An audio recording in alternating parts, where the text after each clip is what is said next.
The year is 2021 and New Masters Academy is still the absolute #1 online art school on the planet. That's right, on the planet. Click the link down below for a free 7-day trial. Thank you, New Masters Academy. I am in your mind. I am in your... Hey everybody, welcome back to the Honey and Absinthe After Hours podcast. We are your hosts. I'm Vincent, a background designer for the Hollywood animation industry. And I'm Janet, the ex-Disney artist turned independent creator, and this is a podcast about all things art, business, and whatever we feel like. Now today we're going to talk about why you should question everything you think is true.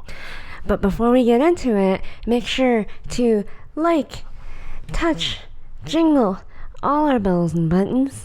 Over please there. And thank you. All right. First of all, you are going to have another wonderful week. It's Monday. You know, you had a really restful, hopefully really fun weekend, you know, staying at home, doing all those fun home things. And now the week has begun, and it's going to be a great one. It's going to be a great week. You're going to have a great week. Yeah.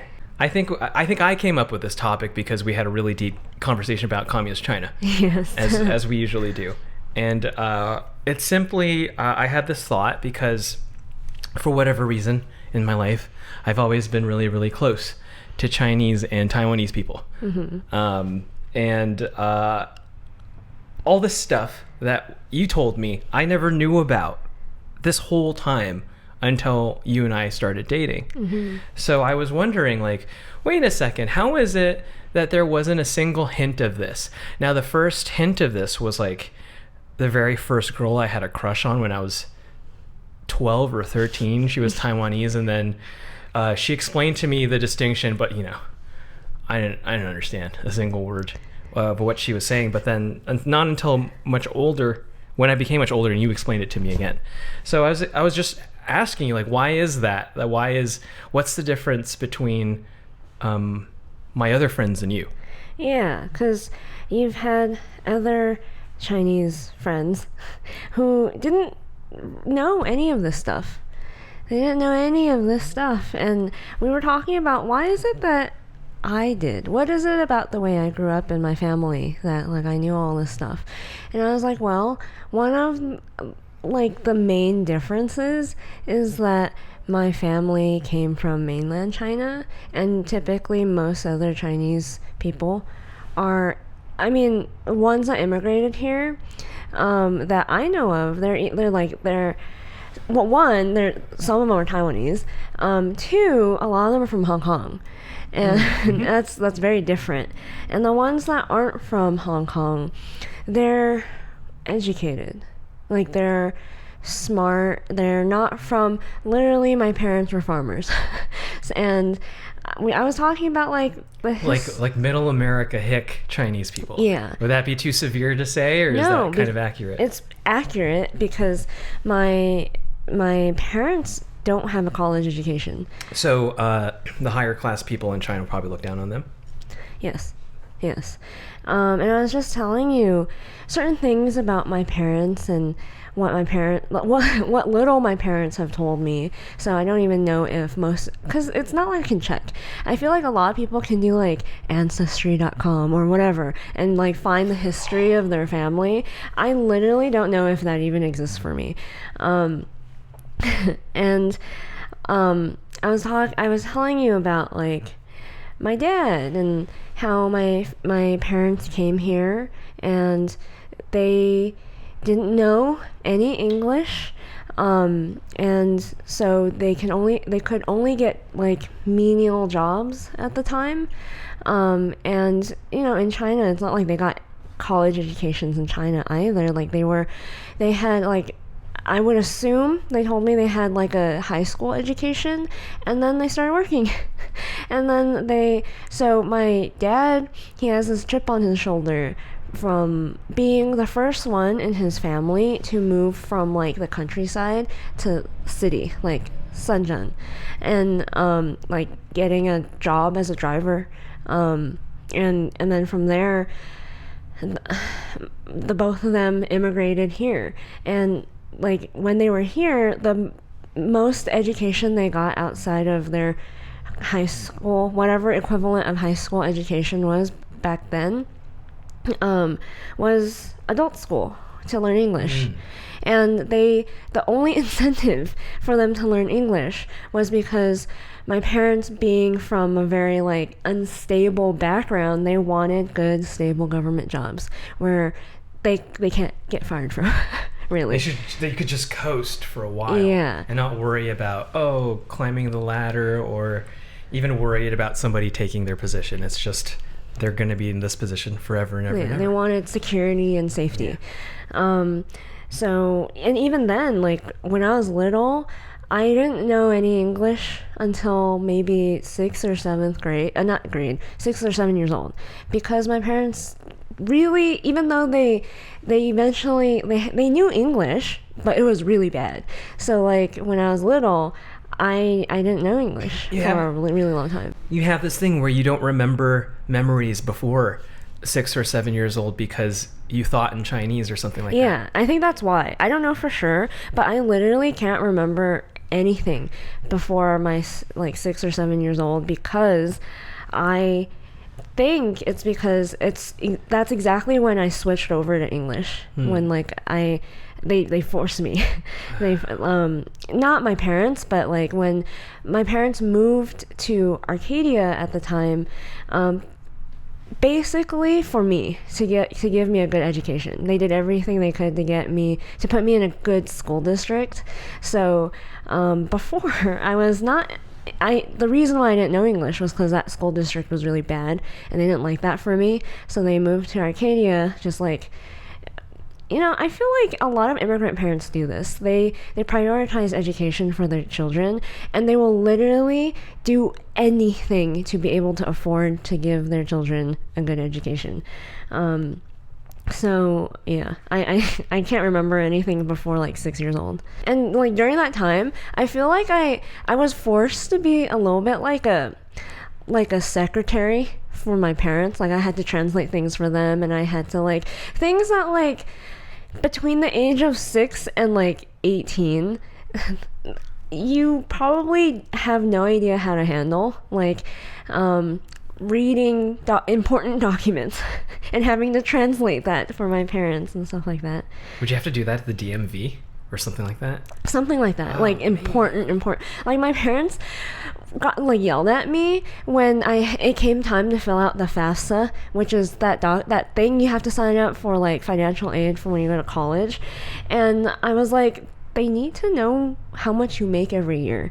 And they're like, I can't tell you that, you're a child. And then I was like, I don't care. It's not me who wants to know. I literally can't apply for this to this if you don't tell me.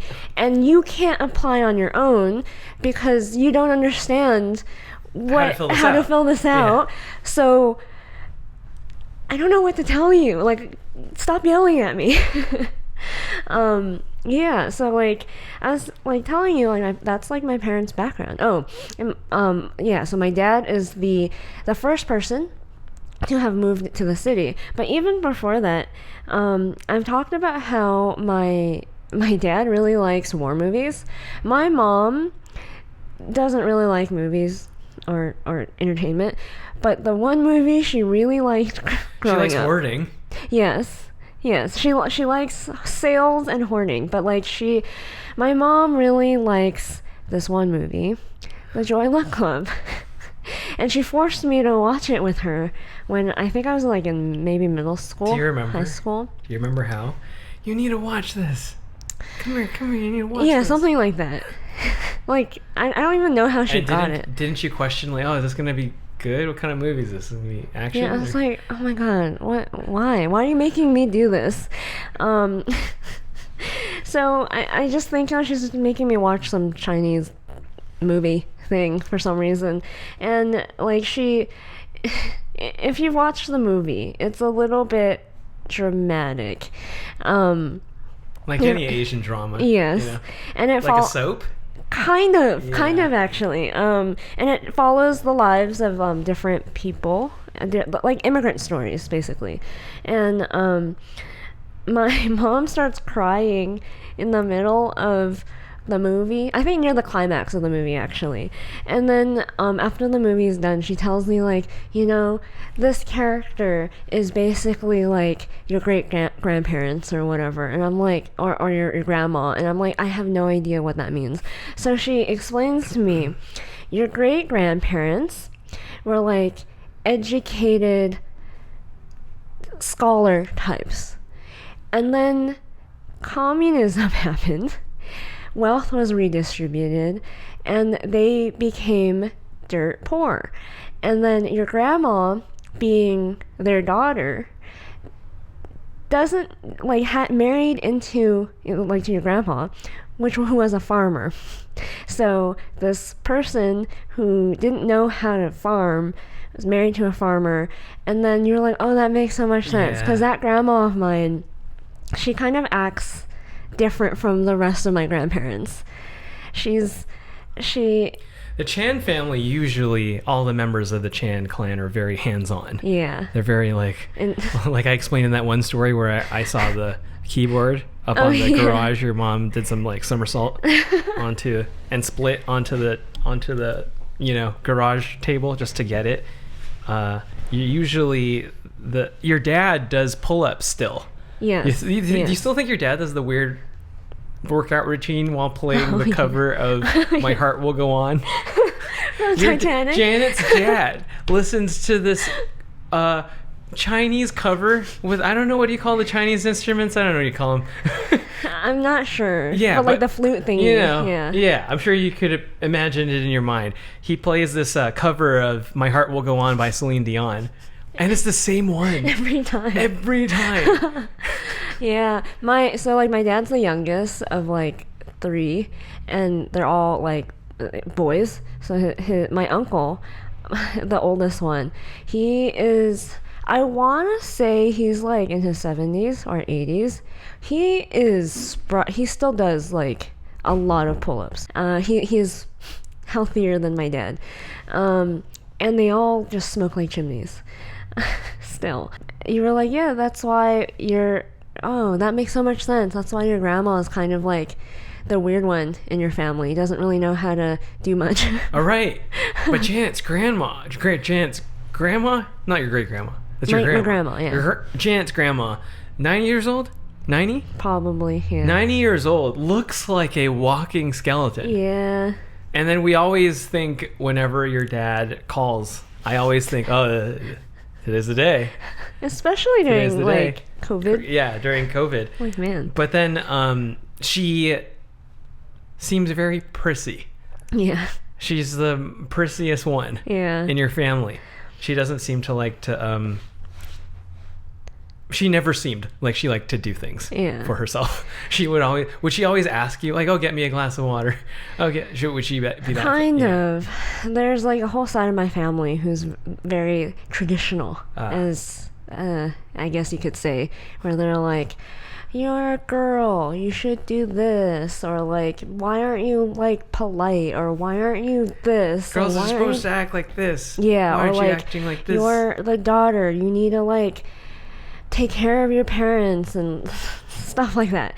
And I'm just like, okay, whatever. She would berate me all the time growing up for not being ladylike enough, and like, you're kind of boyish. Yes, I am a tomboy, and I just be like, leave me alone.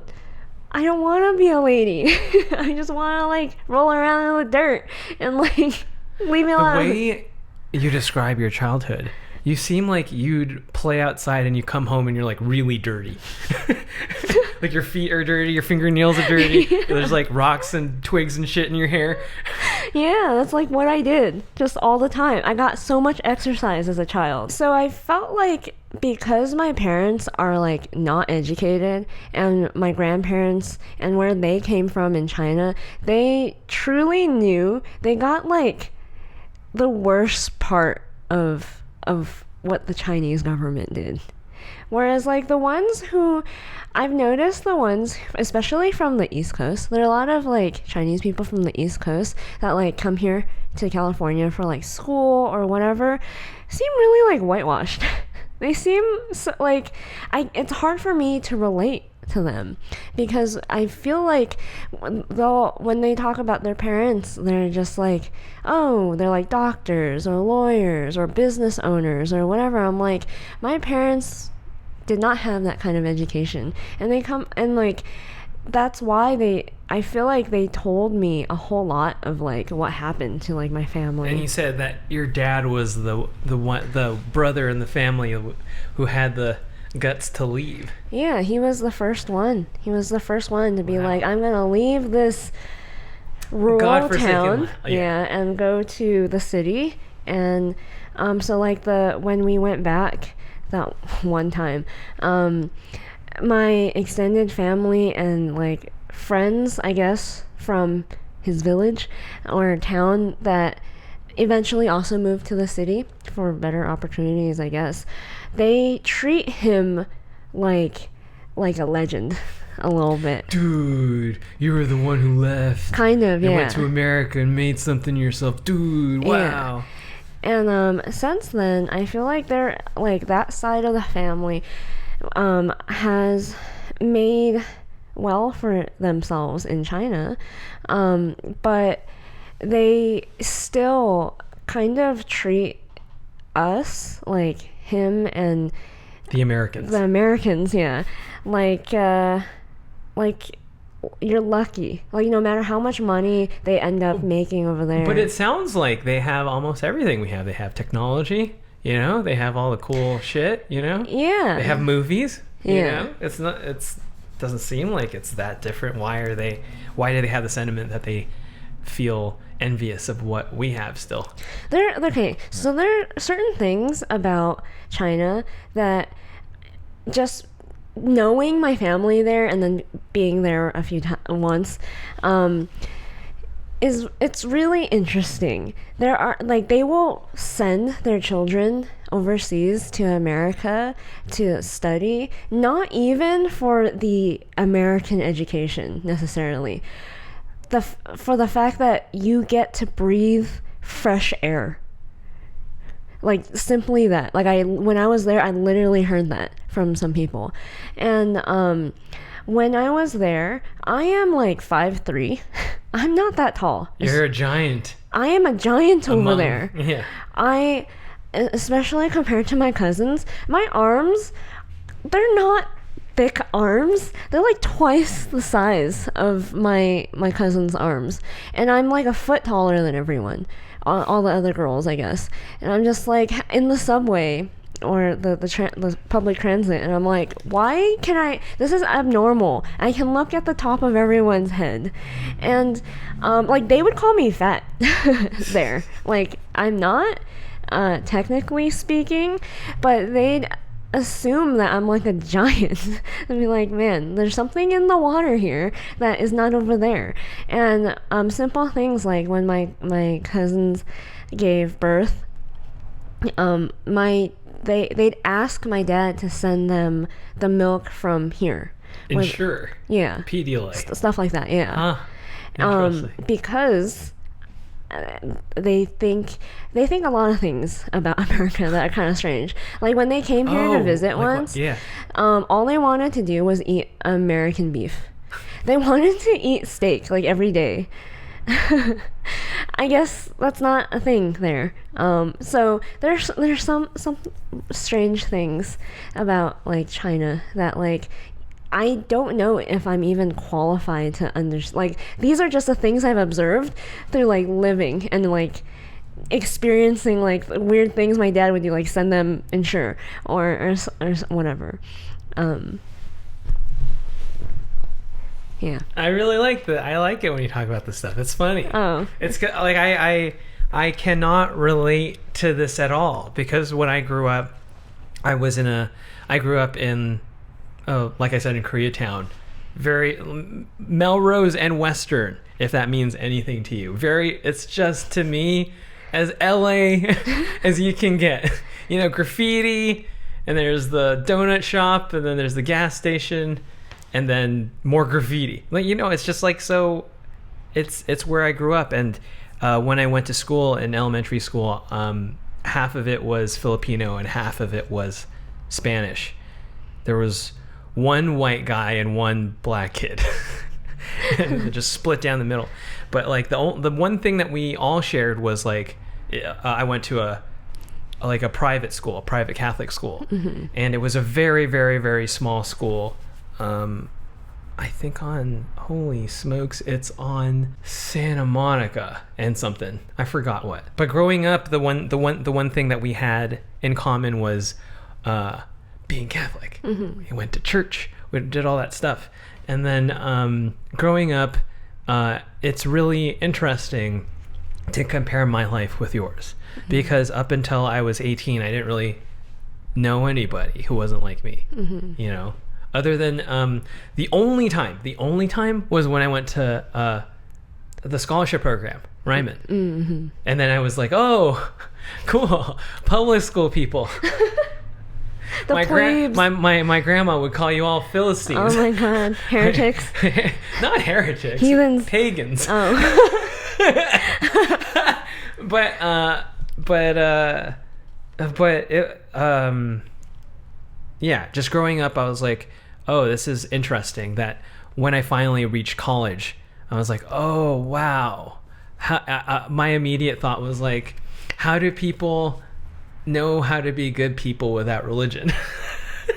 Because I was thinking like, okay, so there's so many religions, you know, there's like so many different kinds of religions, and it seems as though there's like it seems as though everyone's basic blueprint on like, be a good person, don't do bad things because, you know, you don't like bad things happening to you, right? Okay, so don't do bad things, right? So when I went to college, I was like, so what do people who don't grow up with religion, like how do they like know how to be good people? And then it's just simply, it dawned on me when I became really good friends with I don't want to use the word, but with secular people.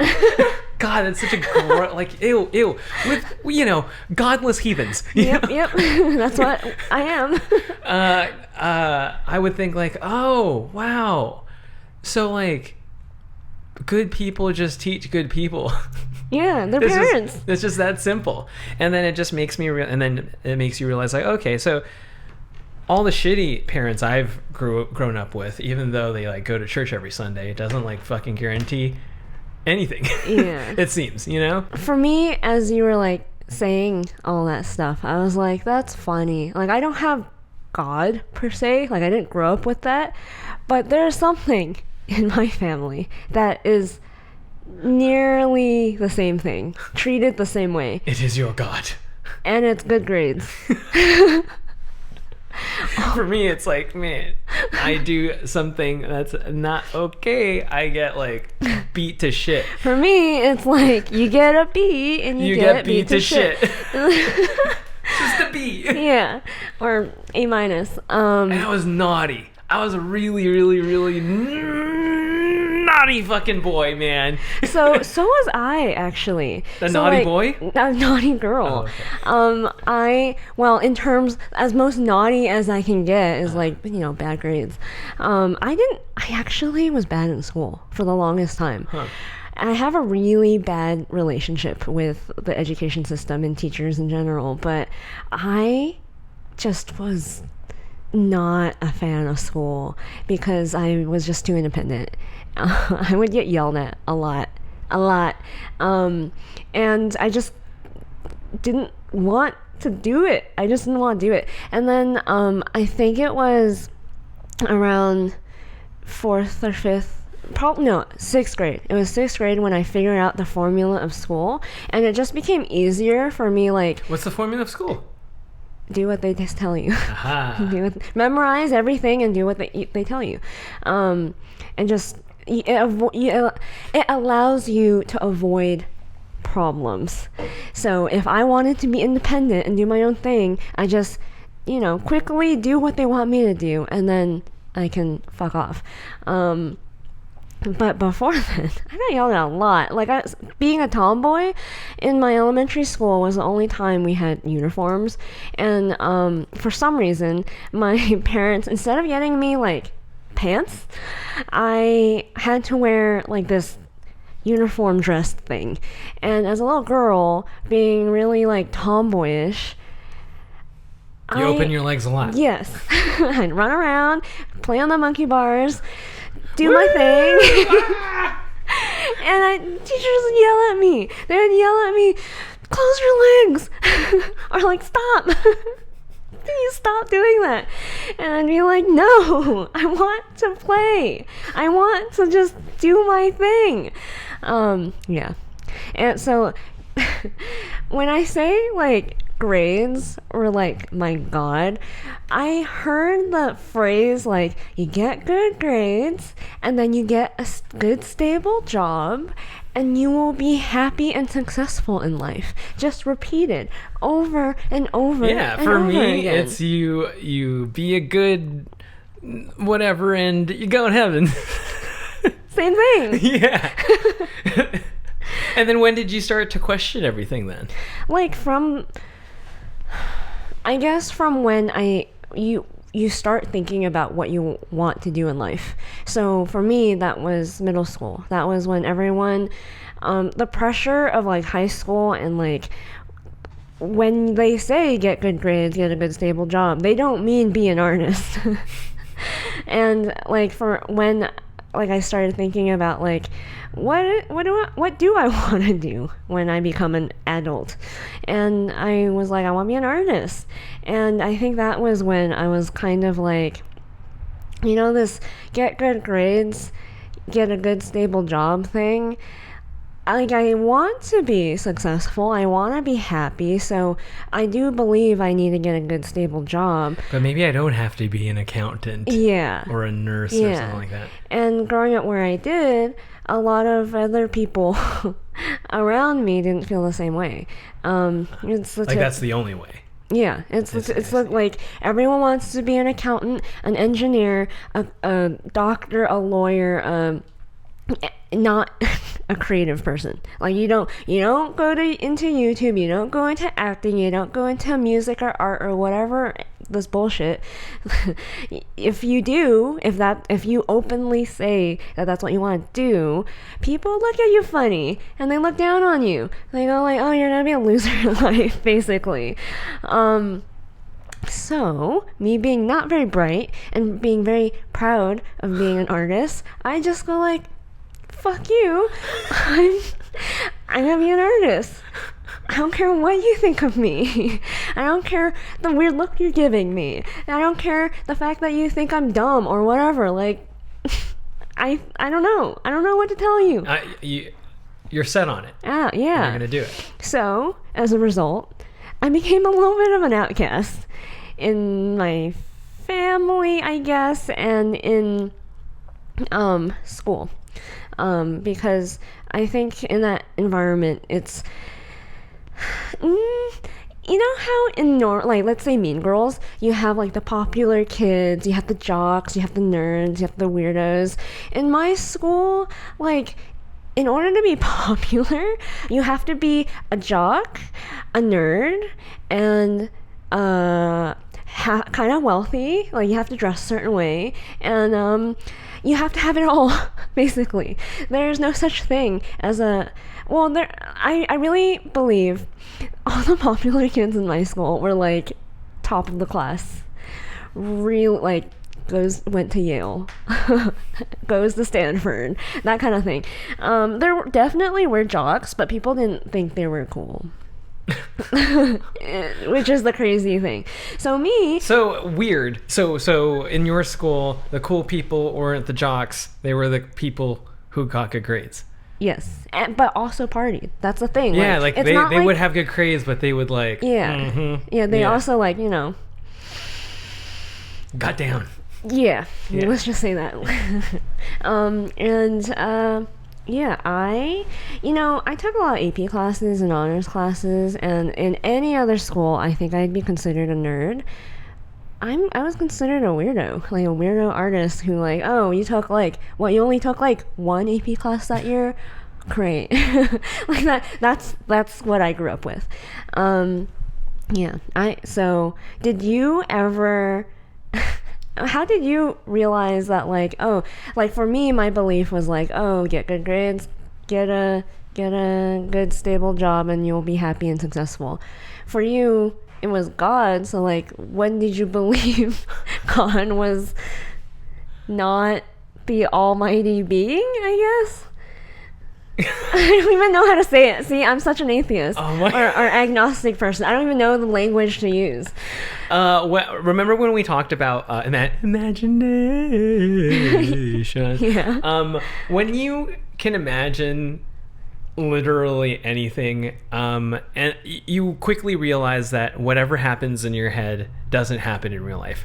Real life is just cruel and stark and bleak and unpredictable, you know, and more boring than you, but still boring, but still more interesting you possibly imagine. Mm-hmm. But like when I, even as like a kid reading the stories, I'd be like, come on. The stories in the Bible? Yeah. Like, come on. I mean, like, yeah, I'll say all the things. Yeah. Because like I want to get good grades. Yeah. I want to get my Mario Karts. I want to get my N64. I want to get my Pokemon Gold and Silver. Mm-hmm. You know, I just said all the things, and that's why I'm like, I work in Hollywood. That's why I work in Hollywood. I'm really good at placating people. It's where it comes from. I would just go like, I'd say and do all the things, but deep down in my head, and I'd ruminate, and I'd note, and I'd have zero people to talk to about this. Yeah. I would just ponder and think like, all the animals in the boat. There are a lot of animals. Like every single one. Like, what about the animals that we haven't even discovered yet? Like what? You know what I mean? I never thought about it that way. And then like, yeah, I don't want to go further than that, but like, but I would think like, oh, this is, but you know. But then, like, because I feel that way, I feel like I'm a lot more tolerant. Like, I don't think I need people to feel one way or the other. I don't feel like people need to be religious, or I love it when people have navigated the complexities of life without even being raised with it. And I can't even fathom that because of my experience. And I just think, like, I would just softly question everything, and I would just and then, you know, it would be that kind of stuff, but then it would be like silly things, just everything, like why I don't know, like the stupid silly things that you question when you're a kid, like why do scabs itch when they start healing? Like, why? I don't understand. It's supposed to heal. Like, why does it make me want to like open the scab up again? Like, I don't understand. Like, just like don't you ever feel like when you were a kid and you're a really creative person, you just look out in life and you just like wonder like, why is everything? Yeah. And then not only you ponder those things, you go even further and go, wait, why am I me? Like, why am I here? What am I even here for? You know what I mean? Yeah. And I think it's those types of questions that like sometimes gives people purpose, but more often than not drives people insane. I also think it's interesting that like you weren't as dumb as me, and you just kind of kept all of that to yourself. Yeah. I mean, you know, like I know the value of appearing to be a useful member of the community, so that I can be rewarded and I stay out of trouble, like you, like getting good grades. Yeah, you know, that's true. Yeah, it's like the same thing, like a parallel universe thing, but different. Yeah, like I would really go. So I think my high school reaction to my high school art video has come out, and in it I talk about how my parents did everything they could to like get me to quit, and they literally did everything they could, and they put a lot of pressure on me to do well in school, and I jumped through all the hoops just so I can get them to leave me alone and I can go draw.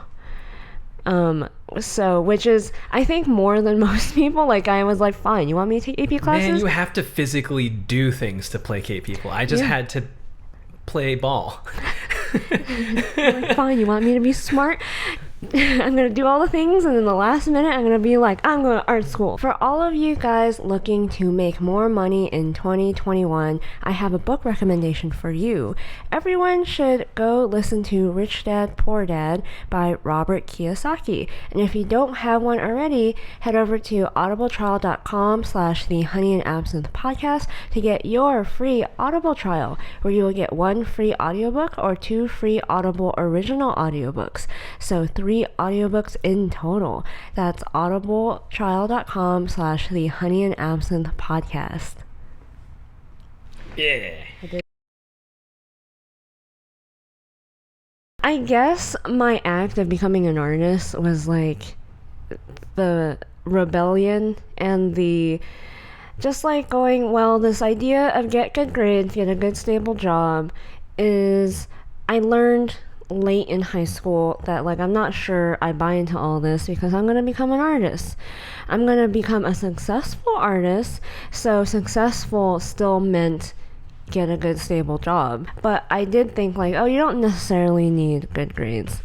So that's a thing that I thought was true for the longest time, until I started playing this other game, this more creative game that had nothing like, if you get bad grades in art school, who cares? As long as you have a good portfolio, you can show that you can do the job, you should be fine.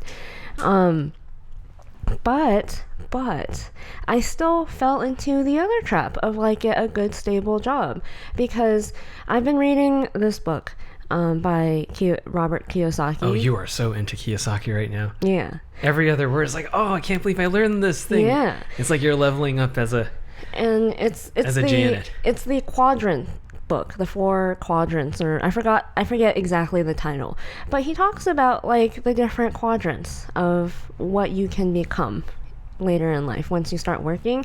So there's E, the employee, S, the self-employed, B, the business owner, and I, the investor. And I really wish I had read this book when I was younger, because I would have realized exactly what my personality type was suited for. And I realized like, oh, now knowing where I am now as someone who's infinitely more happy not working for someone, not being an employee, which is what school trains you to be, to just sit down, be quiet, do your job, and you should be fine. I would have been so unhappy, and I was really unhappy. So I fell into that trap of like, get a good stable job. So I thought, after working at DreamWorks, I realized it's not stable enough. It's not good enough. And I went to work for Disney, and I realized like, oh, I'm literally playing the wrong game here. I'm in the wrong category, because there's no ladder that I can climb high enough that it will make me happy. Because I'm literally, if I'm an S or a B or an I trying to fill the shoes of an employee, and it will never make me happy. So this idea of success, this vision of happiness, is not my vision of happiness. This is not what would make me happy. So that's, I guess, where I come from when I say like question everything that you think is true, literally everything, because I thought I questioned it. I was like, well, I'm going to become an artist, I can still become successful and happy. And then I didn't question it hard enough, because I didn't even question the second half of that statement, get a good, stable, successful job. What was it for you? I think a lot of people could relate, and they could probably say the same thing about politics. Mm-hmm. And I think I don't know. I think you, like we said in I think the last podcast, when you're young, you're so impressionable, and you want to do right by people, mm-hmm. and so you immediately latch on to what is the moral highest ground to stand on, and the most advertised one is you need to act like this and you need to be like this, and then something happens, and then you realize, wait a second, are the people who are telling me these things genuine, or do they have an ulterior motive? And am I being played here? Because when you start thinking about, have I been duped, and starting to question like, oh, what is true, and who's in good faith doing things because they're principled and because they must. I think I'd always think of Zappa. Yeah. It's like there's no other ground to stand on other than the principle of the thing. Mm-hmm. And then there are some people who straight up just grift, Yeah. And when you start realizing that there are one or two, and you think deeper, you keep finding more examples. Yeah. So like, you showed me this, I guess, clip of an interview that was currently going viral this past week. So yeah, it was an ABC interview with Stephanopoulos and Rand Paul, and it was supposed to be Amy Klobuchar.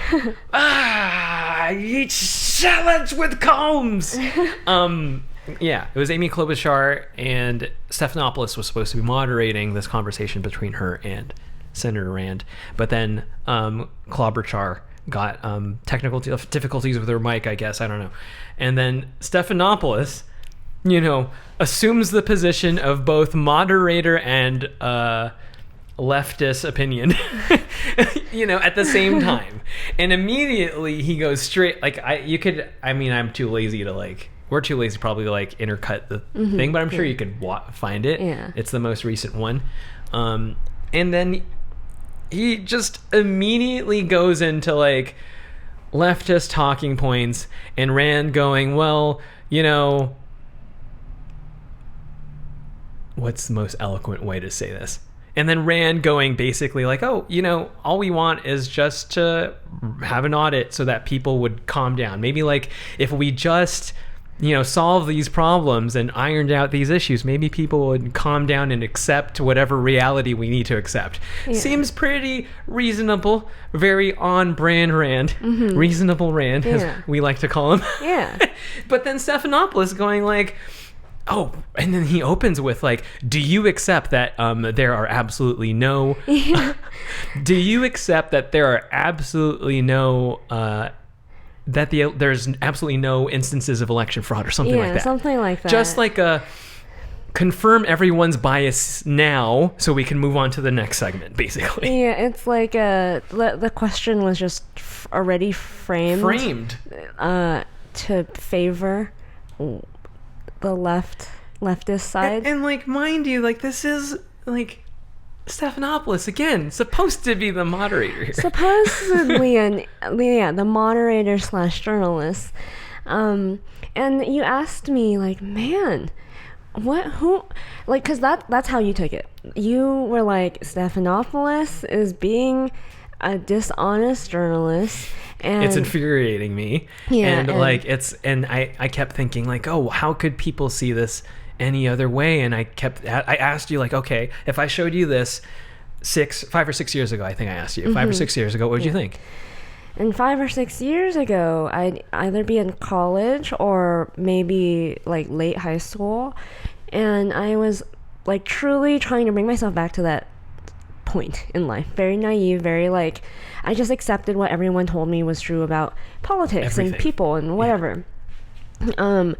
I was observing this, and you're Rand's being really reasonable, and he's just countering Stephanopoulos' questions really, really strongly. And I was if I were 17 again, I'd probably go, why is Rand being so mean to the interviewer? To poor Stephanopoulos. Yeah. Poor puppy-eyed he's just trying to be a journalist. He's just trying to be a good guy. He's just trying to be a journalist. Why is he being so aggressive? And man, there's so many times where when you said that, I looked back at life and saw TV moments just like this and thinking the same exact thing. Yeah. You know? And I was like, so there are certain words I would point out in that. And now that we're older and we are just more aware of this stuff, we know a little bit of the jargon and the lingo. But let's say I'm 17. I didn't know any of that, the lingo and the jargon. I would just be like, well, I have absolutely no idea what they're talking about.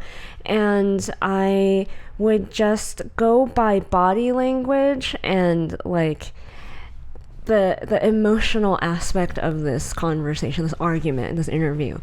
And I would think that. And like words that Stephanopoulos used were like liar, or implying that Rand was a liar. So 17-year-old me would be like, oh, why would the interviewer say that unless it's true? It's true, right. So I'd be like, oh, so this Republican or like not Democrat is a liar. I would just assume that first. I wouldn't question it. Second, he said something like, well, the election's been certified. And the thing about that is, like, anyone who knows what certification means knows that, like, that stuff means, how do I say this without, like, we had this trouble? awesome conversation about accreditation. Yeah. And why certain people crave it and think it equals validation, and why people like us think it's a bunch of bullshit. It's the same, like, falsehood that a lot of, like, kids and people fall into, like, oh, you need a college degree, let's say, that accreditation. Right. You need to be accredited. You need to be validated by some institution.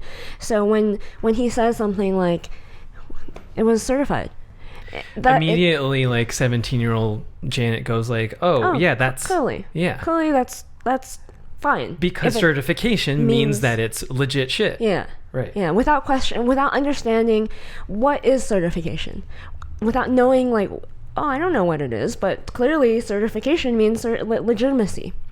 And then, so that's number 2. Number 3 was like, no, there aren't two sides of, Stephanopoulos said there aren't two sides of the story. There's only one. God, this made my blood boil, man. Yeah, he's like, there's only one, and it's the truth. Oh, man, I got so mad. And the thing about becoming an adult versus being 17 is that when I was 17, I was very, like, fact-based, I guess, where I was like, yeah, that statement actually wouldn't have rubbed me the wrong way at that time, because I would have been like, oh, that's kind of accurate. That's pretty accurate, because there is one truth. There's only one set of facts. There's only one truth.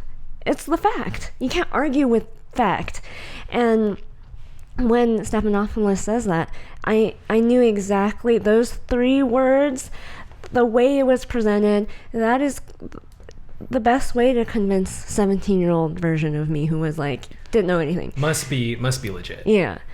Whereas, like, when you become an adult, you're like, no. There are many sides of the story. There might not even be just 2. Like, you don't know what is real. This whole thing, this us humans' life, this thing could be a simulation. You don't know. You don't truly know anything. But then I was like, that's how I would have seen it. That's how, like, literally you could come out looking at that interview, that whatever that was, one way, and literally someone else could come out of that conversation thinking the exact opposite, and you watched the same thing. And you were telling me, it's funny how after this conversation we had this whole long debate about, like, you kept telling me, like, no, I can't, how could anyone possibly be like, oh, why is Rand being so mean? And then you saw a Young Turk video. Yeah, that's right. I was about to say, just to look this up before I was writing the show notes, and I looked it up just to see the clip again, and then I saw one of the clips from the Young Turk say, Rand has hissy fit on ABC News. And I was like, this is exactly like what we said. Yeah. It's exactly like what you said. Yeah, I was like, conservative has freak out. Yeah. Let's all laugh at him. Yeah, he's being really like defensive and Right. angry or whatever, and like that's what someone like me who just at that time saw everything, like just believed. I get like, you're a journalist. Why would a journalist lie? You're a journalist. Journalist's job is to inform me. They would never lie.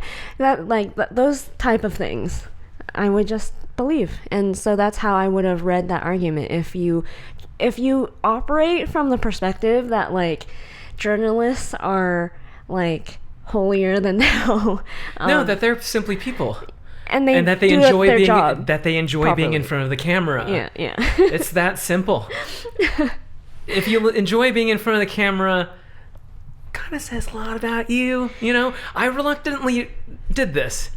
Even though I chew it up in front of the camera, I don't know. I just think it's a lot of energy, and I really, since I just like being at home and being a homebody, I really have nobody else to impress or show up to. Yeah. So I just perform my shtick on the show, and then that's it. But then I feel like Jim Acosta or I don't know, anybody, Don Lemon with the makeup, just chews it up, enjoys just being the pretty talking head on screen. And that just says a lot about people. It's just like, I mean, look at literally every one of the independent, like, you know, pundits on the internet, from Jimmy Dore to Tim Pool.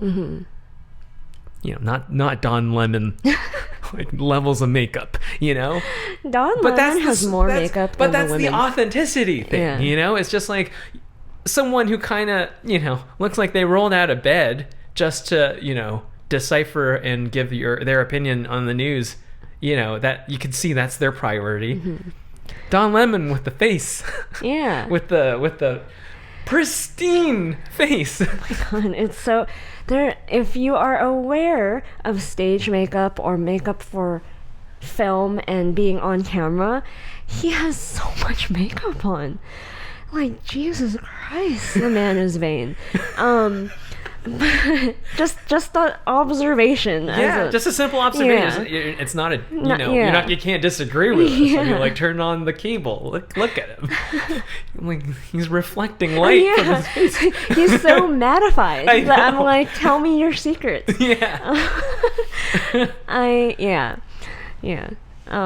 So I just thought, like, man, that whole conversation is exactly what we're talking about. That whole, like, just watch that interview and just tell me what you think, what you got out of it, because It's different. It's gonna be different for everybody, I guess. Be different. I so firmly see what I see. I remember listening to I think I started listening to Rush in 2017 just for fun. Yeah. And then during the Trump and Hillary debates, it was my first time listening to this shit since, like, I was a kid eavesdropping when I was really, really young. But then I remember a caller was like, man, I what I saw was totally one thing, and I talked to my friend and she said she saw a completely other thing. I don't understand. And then, like, that's the first instance of me thinking, like, what is going on here? Why are people, like, because, like, you said that when you're young, you think reality is just one thing. Yeah. But then you realize, like, wait a second, why is everybody seeing something different? Because, you know, you do this experiment with yourself. Yeah. Like, you get down to the bottom of this like all this bullshit that the world is peddling to you, right? And then you suddenly realize that, like, wait a second, like, what, why I agree with this guy. Why is it that like I turn on NPR and they say one thing, and I turn on this shit, they're saying this thing? Why is it that we can't agree on seeing the thing? Yeah. Why can't we agree on, like, it was the debate too, because we saw it, and we saw it was pretty cut and dry. Hillary being, you know, typical, I'm a politician, and Trump being like, I'm the upset candidate. Yeah. You know, and just observing that, and then like we explained the other podcast of how, like, people's reaction to it's really fascinating. Like, everyone interprets all of this stuff so differently, and it's fascinating because, like, as someone who's observing this ABC interview. I only see my reality, which I think is firmly based on reality. Mm-hmm. But then, you see the Young Turks thumbnail and it's just like, oh, well, you're right. People just look at everything so differently. Depending on like how much they know or just where they stand, they come from. Where their starting point is. And like for me, again, like it should be obvious by now, but I don't know if I have to repeat this. I just will. Disney is not the happiest place on earth. It is far from that. And I was sold a dream. And the only reason why all the art students freaked out is because they were sold the same dream.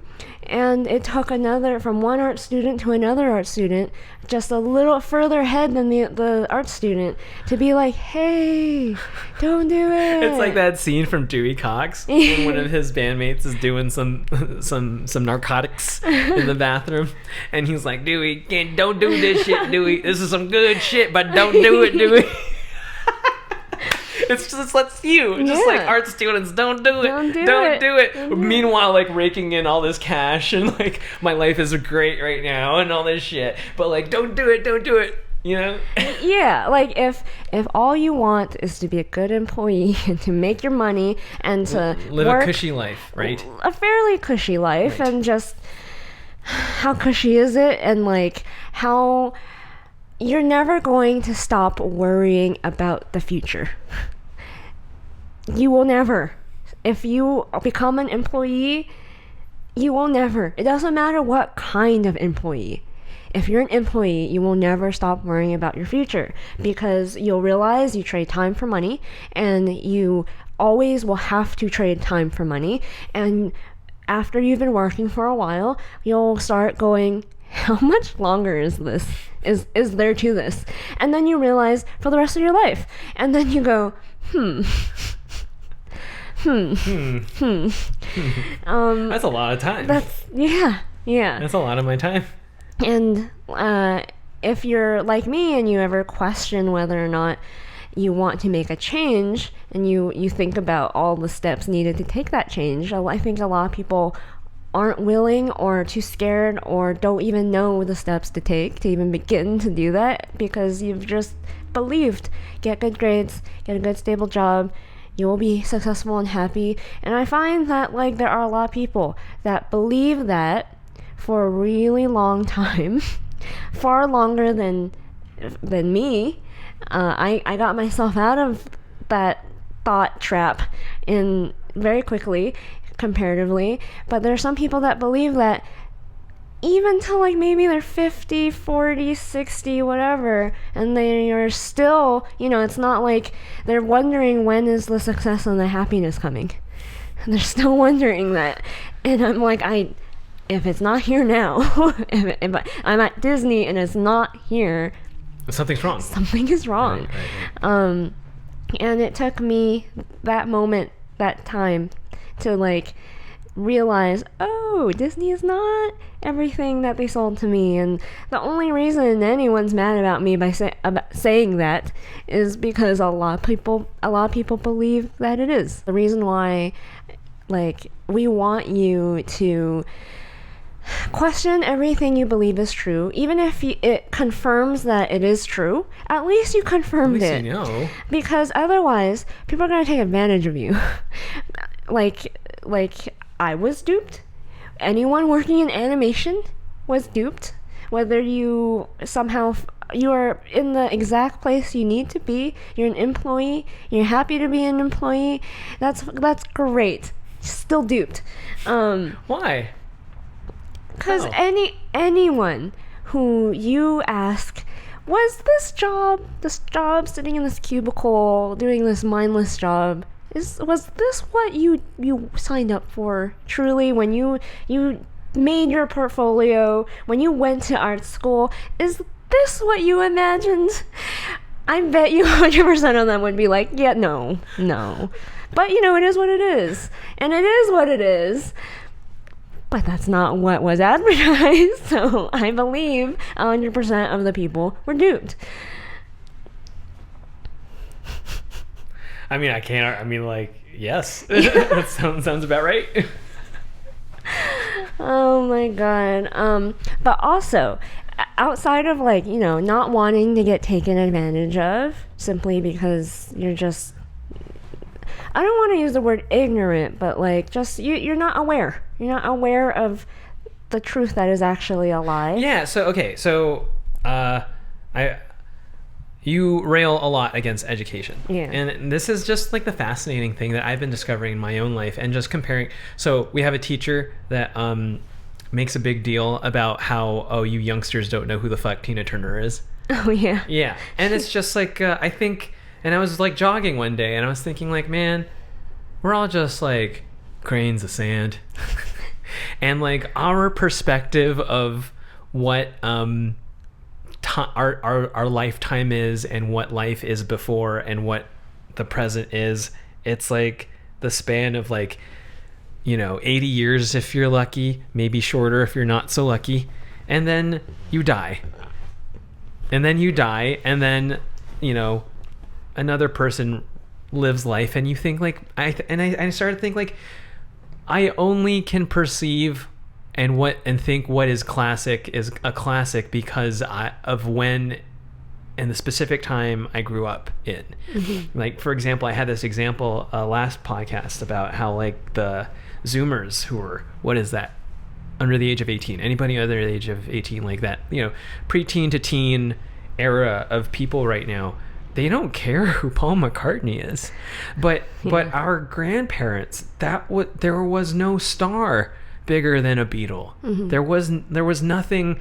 And I'm starting to think like, my God, in 10 years, like our heroes from Paul, Ringo, Clapton, Mick Jagger, all these people, I don't know, 10 years. I mean, we don't like these people are legends, and you see the footage of the Beatles or the Rolling Stones and you're like, that's like the height of popularity, and now they're just old people. Yeah. To the Zoomers, they're just old people. Yeah. They're just I mean, you hear your parents say they're a big deal, but they're not Kanye. Yeah. Yeah. Like, I didn't get into the Beatles till I think after college, because my parents didn't know anything about culture and American culture and pop culture, nor did they care. So I literally, I would say college, and especially after college, was when I finally came out from living under a rock. Truly. Like, I always say, because people think I'm like, grew up with a silver spoon in my mouth, probably because of just how I am. Even if that's so far from the truth. Because I did not grow up wealthy, but I definitely grew up sheltered. And like, there's a difference, I think. And I truly didn't know anything about the world. Anything. Because your parents didn't want to spend money on like records or CDs or all this shit, They barely allowed me. The only things I grew up on were like VHS tapes from the library, and occasionally, very, very rarely, they'll give me some money to go to the movies. If you're lucky. If I'm lucky, and if no snacks, bring my own snacks. And I can't even go to see during like prime time. I never had that like movie experience with watching with like an audience. So you'd go matinee? I'd go 7 a.m. in the morning. Right. Because it was like $7 or something with a student discount. That's the way. Yeah. If you care enough about history and like the legacy of, let's say, musicians or artists, and you look into it, you can only know how much, and discover however much you could perceive, and then one day it's Paul McCartney and the other day it's Kanye West, and then some other new person is going to come, and that's life, Yeah. And I'm starting to think like, man, when we're old people, Paul McCartney's just going to be this like old legendary musician like Elvis or something. Yeah.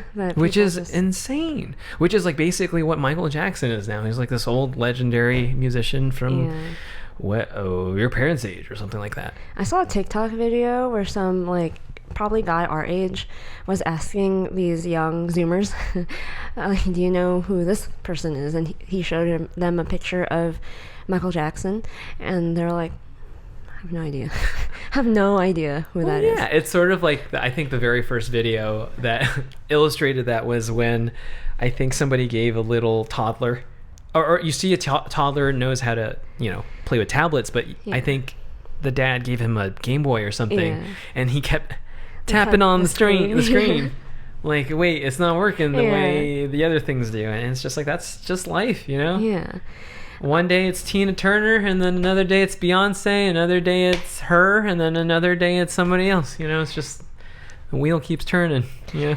And so, like, another reason why I think it's really important to just figure out if what you believe is true is actually true or not true, because it's the best way to develop like opinions, your own opinions, because I've noticed this problem, and I definitely had this too when I was younger, especially for artists and aspiring filmmakers and people who want to tell stories.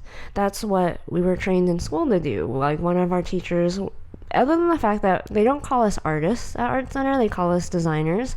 Another thing they call us is storytellers, because designers and storytellers will always have a use in the world. If you're just an artist, if you're just a painter, not everyone needs a painter. Not everyone needs a drawer or whatever. But if you kind of maneuver yourself to be like a designer, I design things, I make things, or I am a storyteller, I know how to market things, I know how to like come up with a story, you're more useful. And wanting to be a storyboard artist at the time, I knew that, on my way to becoming a storyboard artist or director, I need to tell good stories, I need to come up with my own stories. And the thing a lot of young, more inexperienced artists and storytellers and directors have is that they don't have opinions, because they just parrot what they believe is true, what their parents taught them, what society tells you to say and believe, and all these things. So you don't really have any opinions or point to say. You don't really have stories you want to say. Like, I think one of the hardest things you can do as a young person who wants to become a filmmaker or whatever is to make a short film. Tell a story. Truly tell a story that people can relate to, and you'll quickly realize you have none, because all of your opinions, are they truly your opinions, or are they your parents' opinions, or have you really thought deeply about some of these things and question the things that you think is true, whether it's like, oh, the sky is blue, is it, or like, the world is this way, is it, did you really look into it, do you know, or did you know because someone told you it was true? And I think that's why you become a better artist and storyteller and anything if you really just develop your own opinions, just truly ask why. Why?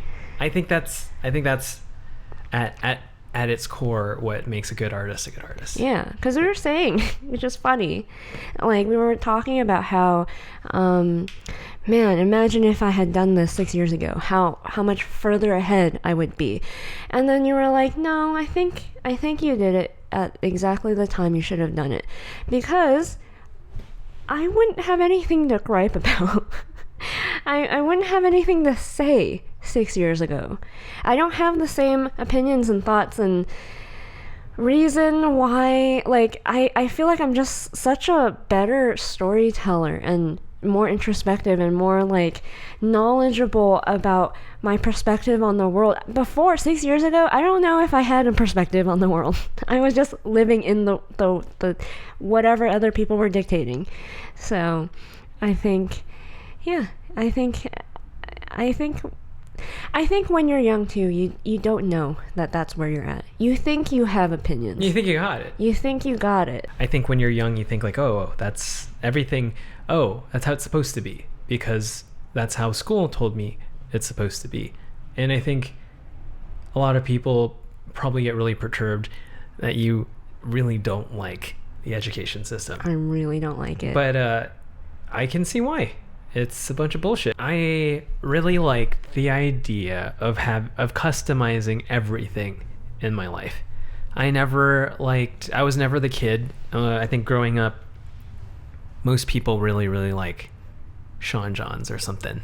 What was really popular when we were kids? Sean John, Ed Hardy. It was like the big shirts and the sagging the pants and like Adidas shoes, big and stuff chunky like that. shoes. Yeah, big old chunky like elastic, like clunky looking shoes. Yeah. And I just was never about that. I really liked being alternative. I really liked being different. I really liked just not liking hip hop, liking rock, not liking even emo, like that, like My Chemical Romance, like digging deeper and liking, like, you know, Red Hot Chili Peppers or Nirvana, or going even deeper and liking Led Zeppelin, or I just wanted everything in my life to have a very me flavor. So when I started questioning everything, I was like, okay, so what is what do I believe in? And I hold it and I go like this, and I usually think like, oh, okay, this seems like something most people believe in because this is what we're taught in school. And then I'd go, okay, so what? Let's have some fun and try to attack this thing and disprove this thing, or just like, you know, see what the other side is, because I think Stephanopoulos is full of bullshit. I think there's two sides to everything. Yeah. and then you realize like, oh, you could go, oh, you know, that makes sense, and I can see why people believe that. And then you go like, I don't believe that. Yeah. And you respectfully go like, but I don't disagree, but I don't agree. But then there are times where you go like, oh, never thought about it that way. I see your point there. Yeah. I think like, for example, that interview and how I told you this is how the other side probably sees it, and this is how I would have seen it back in the day. It's not technically a wrong way of seeing it, because I can see the good parts in how I was back then. Of like, the reason why I felt that way was because I was a more empathetic person. I think when you gotten duped a few times, you get less empathetic to people's feelings, because you're like, just stop bullshitting me, like, you can't do that to me again. But then when you are younger, I think you're more aware of that. You don't want to hurt anyone's feelings. You don't want to rock the boat. You don't want to, like, you look at that interview, you're like, I wouldn't yell at the interviewer like that or whatever. And like, in a way, that's not all bad. It's not all bad to be like that, and I think it's a good instinct to have. But it also means like you operate in a more hopeful, more optimistic view of the world that maybe is not all that realistic, and that's when life teaches you a few lessons, and then you go like, oh, it benefits me to listen to people who don't always tell me what I want to hear. As much as they like you, I think the easiest way to test too is to like, what are the opinions and the statements I don't like, and what is it about those statements I don't like about it? Why do I feel like they're so wrong, or like, why am I so offended? Why does it make me angry? Yeah, like, why? It's just an opinion, and that's the thing. I think the people I grew up with, they're very prideful people, and they're very intellectual people. They pride themselves on how much they know, which means like they like getting into arguments. They like being right. And whenever I would talk to them, the funniest part is like, I am used to being the dumb idiot artist, who wasn't even the best artist in my school, so I'm just the idiot, the nobody. So I didn't have a lot of this pride thing, this like need to be right in a conversation or an argument. So I remember having a friend who's used to like having these like heated debates with my classmates at the time, and she was saying something. She was just arguing like, it's like this, why can't you understand? And then I'd think about it and I'd be like, well, I think this, and she's like, no, I am right, it's this way, these are the facts, whatever. And I think about it a little bit more and I go like, you're right. And then, like, truly, because she was. And then she was, like, about to, like, argue more, because she wasn't used to anyone conceding to her. She wasn't used to someone having the humility to be like, oh, yeah, I'm wrong, you're right. I think, yeah, you changed my mind. Big deal. Yeah. Big deal. But she was just kind of like, after she was, like, about to yell at me more, she kind of, like, stopped and was like, you know, she laughed and was like, people usually don't do that. People usually don't, like, just admit that they're wrong. And I'm like, yeah, you know, but you're right. Like, I don't know. I don't tell you. Yeah. And I think, like, that's what I think most people need. Just the ability to be like, huh, you're right. Or like, I don't know, we'll just disagree. Or like just try to hold the opposing thought just for like a second. Even no matter how uncomfortable it makes you, that uncomfortableness is really important. I got addicted to it. Yeah, like you said, I think it's really important for everybody. Like you said, I think it's helpful. It's very, very helpful to try on different goggles, you know, different ways of seeing the world. So for example, we have a friend who is really into algorithms, just as into you as algorithms. And he shot me this text, and he was like, one of his friends on Facebook was like, oh, I'm getting served all these YouTube why I'm leaving California to whichever place videos, and I think, oh, a lot of people are doing this. I wonder why that is. Let's discuss it in the comments below. And it's just people giving out whatever ridiculous opinion and really, really passionate opinions. And my friend in the bottom goes, oh, the algorithm just figured you out, and that's it. Yeah. And then I showed it to you, and I'm like, look at how true this is. Yeah, I laughed because, like, that's truly how I see the world. I don't like being on either side or whatever. It's just like, if you just kind of observe and you know how the rules of the game are played, then you see the matrix a little bit more. Let's examine that example a little bit more. All of the people, the person saying the comment makes this observation that I think they think this is a political thing, like, oh, everyone's talking about it, and all of a sudden, and I'm being bombarded and overwhelmed with all of this. I'm leaving California. Yeah, it feels like everyone's leaving, and then suddenly you discuss it with people on Facebook, and then everyone is taking this opinion super seriously, whereas in everybody who makes content, or at least knows about how algorithms work, knows that you probably clicked on content like that once. Yeah.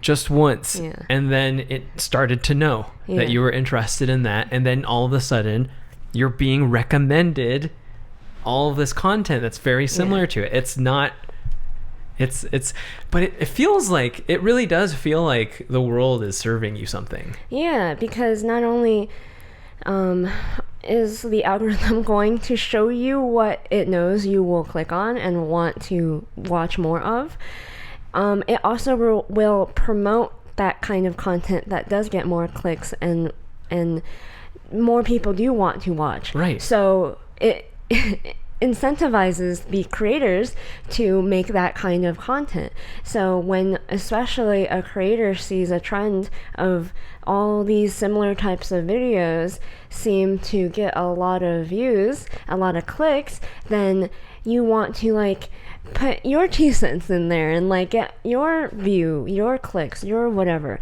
So it's this, like, weird cycle of the algorithm controls what you do, what you see, and what you believe. Participate in on the internet. When in actuality, how many people are actually leaving? How many people did you personally see leave? Did you do the research? No. Did you just check the data and the graphs? Do you even believe the graphs if you've seen the graphs? And like you, and how at what point did you do enough research where it was enough? You can, like, have a definitive informed opinion based on fact, or is that just opinion? And then the part that really baffles me is, like, man, and we're basically explaining there's a side to the whole world that you're not seeing.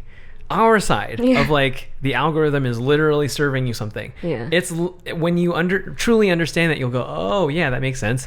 But then in the heat of it, you think, like, oh, everyone's talking about this is something we need to talk about. Man. And it's easy for anyone who doesn't know anything about the algorithms, or even like you get a whole different side of YouTube, a whole different side of content when you become a creator. Like I feel like I get served content before things are about to go viral but haven't yet gone viral. And I feel like YouTube knows, probably categorizes you. I think every app will categorize you based on if you're a creator or just a audience member or viewer, whatever. All these things. And I feel like even if you are a creator, you probably won't even notice some of these things unless you think deeply about them like I do. You probably just go like, oh, you probably still believe like, oh, trends are trends for whatever reason. So simply, look in your recommendations right now. Why are they there? Yeah. That's what I think about all the time when I see the recommendations, even on the sidebar or the main ones on the homepage. I think like, why is the algorithm serving me this? Lots of times it makes sense, but then I'm sure there's a lot of times where you get like random cat video with a billion jillion. Or even ads. Yeah. Ads have different, like the same ad, but with different people, depending on what you are. So for the longest time, all my ads, all the people in them were Asian. And then all of a sudden, I think I gave my phone to a friend to look at something or whatever. All my ads, all the people in them became African American. And then after I used my phone a little bit longer, they became Asian again. And then I was like, that's weird. That's really weird. It really is like your phone is like this weird whatever content, or your online identity, whatever content gets served to you is this weird amalgamation of you. It's like Ex Machina, where like what's his name? He has a funny name. I want to get this right. Domhnall Gleeson. Domhnall Gleeson. It's not Donald. It's not? It's some fucking like crazy Domhnall. I don't know. The guy, the eldest Weasley brother, and Oscar Isaac are arguing, and he's like, or I forgot who he's arguing with, and like Weasley is just really upset that like this girl, sorry spoilers, is an amalgamation of all the porn he's watched. Oh my god. like in terms of facial features and proportions. Yeah, like what he likes. Yeah. And it's just like, that's literally what the content is for you. Yeah. You're like you're seeing what you want to see. Yeah. And once you understand that the internet literally does that to everyone, it becomes really easy to understand why a lot of people are going insane. Yeah, and even this is why I always come back to this point of like, artists aren't appreciated because they do their job so well that it's invisible to you. Think about what is attractive to you. You can look at those videos where you see beauty trends over time, and the most attractive people considered attractive at the time versus a decade later, and how it changes. And I genuinely believe that it's changing according to like artist representations of what they think is beautiful. And we have fine-tuned what the human eye, what the brain believes is beautiful. And it's kind of interesting and freaky at the same time, but like, no one, for the most part, no one really complains about the way Disney princesses look. People have noticed, I think, that a lot of the most considered attractive people in the world, I think some girl was named like most attractive girl in the world or whatever, and she kind of just looks like a Disney princess. Like there are certain face shapes that are preferred in the human eye, and it's a brain thing. Like artists didn't just make it up. Yeah, like for example, Disney princesses are the top priority of appeal is to literally give you what we call the squeeze the baby feeling. Yeah. You know when you see a like really cute baby or a really cute kitten or a really cute dog, you have that like just want to pinch you type of feeling. That is what we want. We Yeah. literally do our best to try to come up with the best proportions and the best design for that, so that when we give it to an art director or the producer, whoever, they get the squeeze the baby feeling. Yeah, and there's a science to it. There's like the ratio of the hips to the to the waist, and there are different sizes of heads to indicate the age. And it's we had a teacher go like, when Tangled came out, he was like, he observed her design, Rapunzel's design, and was like, why am I attracted to her? And he's like an older man, and she's supposed to be like 18. He was like, I'm really attracted to her. And like, I mean, the way Glenn draws her though, especially like in the rough drawings where you can see like the under drawings, like everything's perky. And everything's, you know what like, I mean? Everything's really perky. Like it gives you the feeling, like perky, interesting. Yeah. Like the proportion of like head size to like how large like length, I mean, of the body kind of tells you how old they are, even if they're not supposed to be. Like, I do not think Rapunzel looks 18 at all. But you know, that's how artists, like, in a lot of ways, like scientifically you can measure that. There's data that can tell you all that. Artists know that intuitively. Yeah, and it's not like this is an exploit thing to make the product as appealing as possible. To make you buy it. It's like every time we hear stuff about, this is totally unrealistic expectations. I'm like, yes, yeah, of course. We're designing, we are so good at this. It makes you, like, it probably infuriates you. Yeah. Like, you don't even know. There's some things you don't even know, like color. Yeah. Like how like logos are typically fast food logos. Red. Yeah, You red never and yellow. see a blue thing because blue's not appetizing. And it doesn't trigger your need to want to eat. It actually does the opposite. Yeah. That's why a lot of cleaning products are blue. Mm-hmm. That's why I think Baskin Robbins actually made a lot of ice cream brands. Baby pink that makes sense. Yeah. Yeah. And like blue. Baby blue, that makes sense. But like blue. Yeah. Blue, Yeah. like ultramarine blue. No, that's not appetizing. A lot of things like that, I think scientists have to do studies to know why. We just know. We just know. We don't know, but we know. We my best friend is like in med school.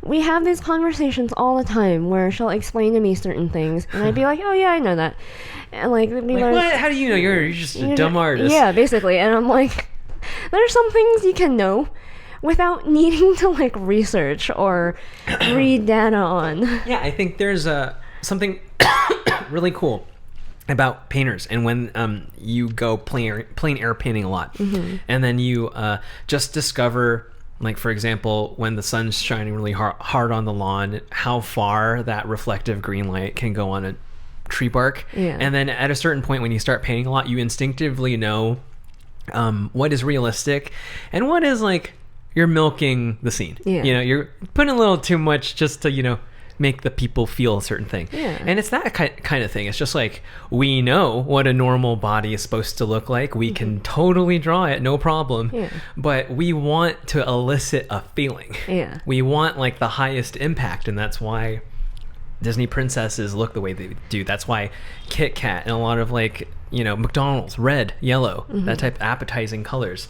That's why there's a lot of embroidery on the butt pocket of your pants. It's like, what? It's designed so people look at your ass. Yeah. Like we're not joking. Like the acid wash is strategically placed. Yeah. Like a designer, the jean designer, let's say, had like jeans aren't that color when you make them. It's just all the same color. Yeah, it's whatever they have to dye it, and then they have to bleach certain parts, and the ones that are the most expensive, even if you laugh at it, those cutouts, those rips are strategically placed to make your body look good.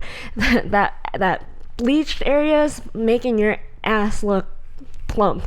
Like this, it's all by design, and that's why you say we do our job, like from the fashion people to the designers who do characters and things. Like, this is why we're good at what we do. Yeah, and like, we don't really need the credit for it. We don't ask for the glory. No, not that anyone would truly understand what it is that we do, but it's why artists, as like storyteller types, like directors, whatever, we're so observant to the point where like we know we can hold multiple different opinions in our head, and then we know how to best communicate it, persuade, because like most movies are persuasive, persuade you to think and feel a certain way. And like, it's more complicated than I think a lot of people who aren't creative, who don't really do anything creative, could possibly understand. It's why I think like my parents still don't really know what I do. I just, when I was able to say I work at Disney, they're like, oh, okay, great. I can like see your name in the credits. Great. I know you do something, but they don't know what I do. And I remember my friends would always be like, in art school, how do you grade art? And I'd be like, oh, yes, I know the idea that art is subjective, yes, fine art, that kind of stuff, but but there are units of measurement, and like we can proportions and appeal, and there are ways to measure what is a good painting, what's a bad painting. But even if we explained it to a lot of people, they just would not be able to understand. Oh, like, I can empathize with you if you think this is a bunch of bullshit. Because when I was young, and I was like at my very first film composition class, one of the teachers was like, oh, this is a production drawing from Tarzan, what do you see? And it's a bunch of the gorillas looking at Tarzan because Tarzan's about to have his battle with, I forgot what, but it's this beautifully composed picture of the apes looking at Tarzan. And then he was like, what do you see? And then we talk about the composition, and he eventually says like, oh, so look at the eye line, and look at the way the forms are basically pointing at Tarzan, like, look at Tarzan. And then Tarzan is the one doing the dynamic fighting pose and stuff like that. And it made me think like, wait, I don't understand. I don't see this. This is weird. And I was really young. I was like 18, and I was trying to understand all this stuff. And it's like, wait, so people just don't draw. I assume that you just draw the gorillas until it looks cool. Yeah. But no, it's someone sitting there and thinking, how do I make this look as impactful, and how do I lead your eye so that you just stay with this picture for as long as possible. One of the best compliments I've ever had from one of the teachers I respected a lot, who I know he doesn't like to give compliments. I really whenever I observed him at a crit, it's always constructive. It's always like really helpful, really, really constructive, but it's never like, good job. You did a great job. Great work. The one compliment he gave me was he looked at my art for literally 30 seconds during crit. Mm-hmm. And I thought it was a long 30. Did I say 30 minutes? Did I say 30? 30 seconds. 30 seconds. He looked at it for 30 whole seconds, which is like forever during a crit. Like really considering. Like really looking at it. Yeah. And then not really saying much about it. Saying this, like, this is good. Yeah. And then moved on to the next one. And that's like, man, that was it, man. That's all. That's all I needed. When I really understood what my teacher was trying to tell me was when I did homework for another class, and then we were just doing master copies of who was it? I think it was Rubens, or it was, oh my god, Raphael, Michelangelo, Sargent. Oh my god, I am so frustrated with myself that I can't remember his name. Rembrandt. Oh. Oh my god, I'm such a terrible person. I can't believe it took me that long to remember.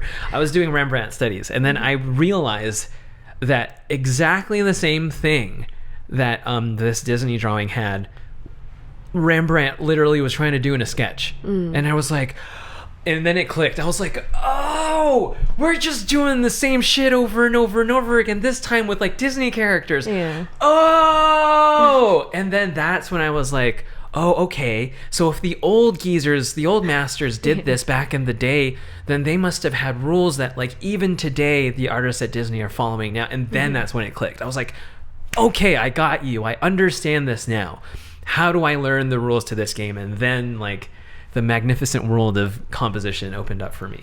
But then, you don't understand that. You think that like, it's just a picture. It's just a picture of Tarzan with some gorillas and that's it. But it really is something that makes you look, and every single like appendage is designed just like how Rembrandt used to do it.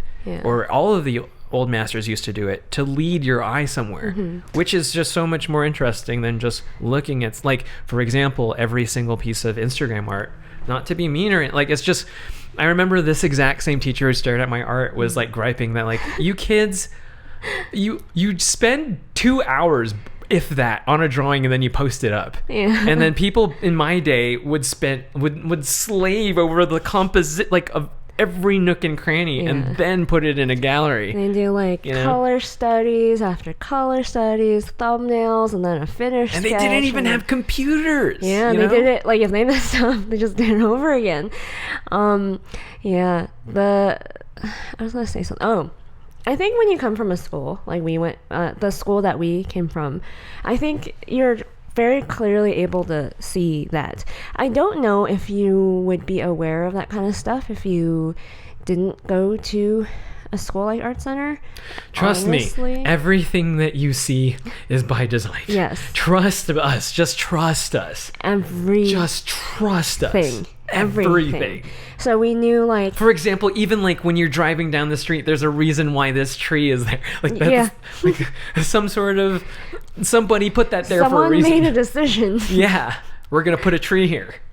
Like people really truly don't understand the amount of effort it takes to not make something. People understand it takes a lot of effort to make something, but why does it look that way? Why, like, yes, there's a functionality aspect to a lot of things, but truly, why does it look that way? Because if, like, and it relates to the way it was made. So, like, let's say this lamp. Someone had to model that. Someone had to build that in like a 3D program. They had to make the mold for it. They had to use like a CNC machine usually to like create some kind of like prototype of it. They needed to figure out, especially if it's like more like sustainable, what materials to use, and if it's a tug of war between aesthetics and practicality and cost. And that's what you learn when you go to school with a bunch of product designers. And then same with like transportation. It's what you learn when you go with, not with the people who engineer the car, but the people who in a way engineer the way it looks. It's also like, I was telling my friend who truly didn't understand, architects are designers. They're not engineers. Like, they don't really do the engineering of the building. I think I'm not an architect, but you would think that like the engineer is just like, everybody knows how a house is supposed to be propped up. It's not like they're building a completely new way to hold a house together. Yeah, right? like the Frank Gehry building, the Disney Concert Hall building. I think it's called, his name was Frank Gehry, right? Yeah, I think so. He designed that. An engineer built that. There's a difference.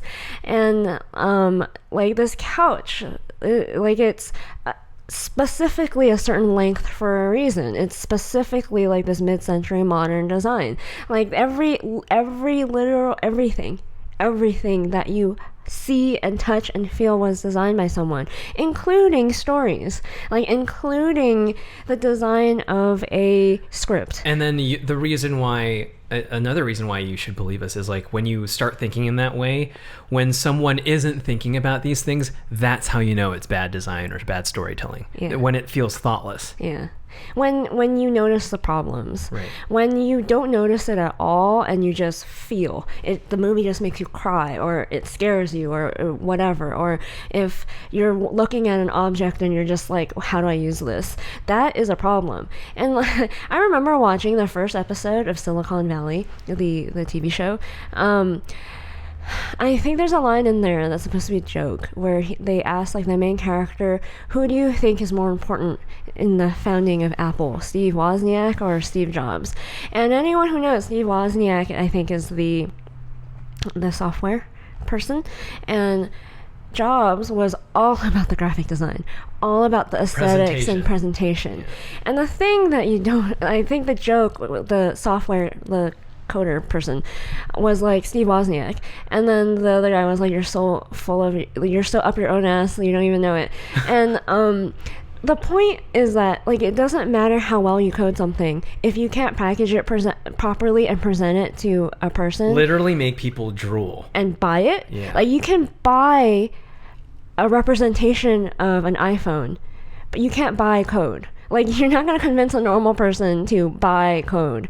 And that is the difference. And like it might sound like, oh, artists blowing smoke up their own ass, but truly it's like when I have to negotiate like a graphic novel deal or whatever, it's like if you're not willing to pay me right or treat me well, you're not going to have a graphic novel, are you? Even if you can write it, an artist has to draw it into existence. So there you go. I don't know. I wish artists knew the power that they had a little bit more. These things wouldn't exist without you. No. Unsung heroes. Yeah, unsung heroes.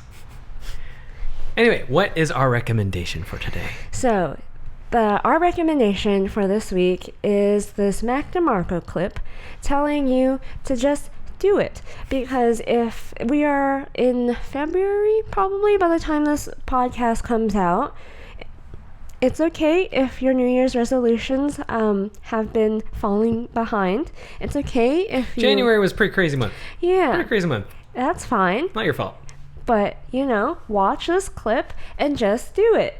Because the way he presents it encourages me, and it makes me happy, and it makes me want to just do it. Wait, and I hope it gets you to just do it too. Like and subscribe, jingle my bell and button over there, and leave a comment down below for Let's just start this over. Who's your favorite? Oh my god. What's your favorite passage in the Bible? Oh my god. Check out these videos over here. Head over to honeyandabsinthe.com to help support this channel by buying some of our merch. And we will see you in the next one. Bye. Bye-bye.